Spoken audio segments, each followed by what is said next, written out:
Hello everyone, we have here a nice logarithmic equation. Natural logarithm of x squared plus natural logarithm of x equals 6. And in here, we're looking for the values of x. Transposing the constant to the left side of the equation. So the equation now becomes natural logarithm of x squared plus natural logarithm of x minus 6 equals 0. So this equation is now transformed into its quadratic form. From here, we're introducing a variable to represent natural logarithm of x. So let u be natural logarithm of x.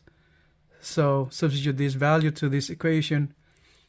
So u squared plus u minus 6 equals 0. Solve for the value of u by factoring and equating the factors to 0. So we have here u, 6, factors of 6, 3 and 2. Middle term is positive, this is positive and this negative. So u minus 2 equals 0. U is equal to 2. The other side, u plus 3 equals 0. U is equals negative 3. And u is natural logarithm of x.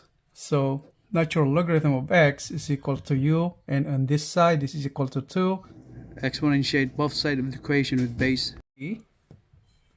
So we have here now e to the power of ln is equal to 1, so therefore we have x is equal to e squared.